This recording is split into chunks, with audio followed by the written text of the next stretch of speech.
Daily Bible reading, Judges chapter 19, verses 15 through 30. They turned off there and went in to spend the night at Gibeah. He went and sat down in the town square, but nobody took them indoors to spend the night. In the evening, an old man came along from his property outside the town.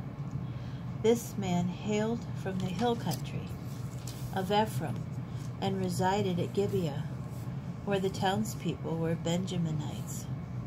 He happened to see the wayfarer in the town square. "Where," the old man inquired, "are you going to, and where do you come from?" He replied, "We are traveling from Bethlehem in Judah to the other end of the hill country of Ephraim. That is where I live.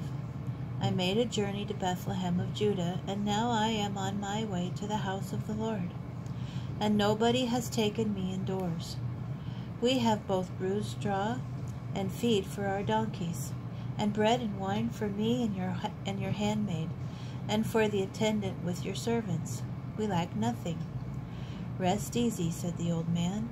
"Let me take care of all your needs. Do not on any account spend the night in the square." And he took him into his house. He mixed fodder for the donkeys. Then they bathed their feet and ate and drank.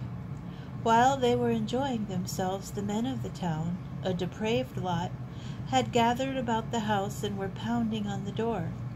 They called to the aged owner of the house, "Bring out the man who has come into your house so that we can be intimate with him."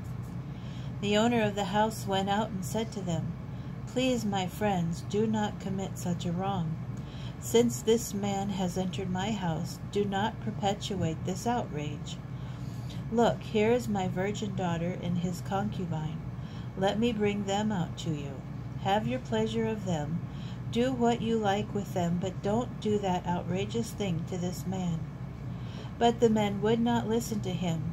So the man seized his concubine and pushed her out to them. They raped her and abused her all night long until morning, and they let her go when dawn broke. Toward morning the woman came back, and as it was growing light, she collapsed at the entrance of the man's house where her husband was. When her husband arose in the morning, he opened the doors of the house and went out to continue his journey. And there was the woman, his concubine, lying at the entrance of the house, with her hands on the threshold. "Get up," he said to her, "let us go." But there was no reply. So the man placed her on the donkey and set out for home.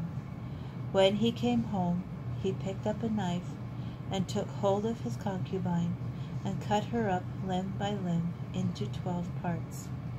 He sent them throughout the territory of Israel, and everyone who saw it cried out, "Never has such a thing happened or been seen from the day the Israelites came out of the land of Egypt to this day.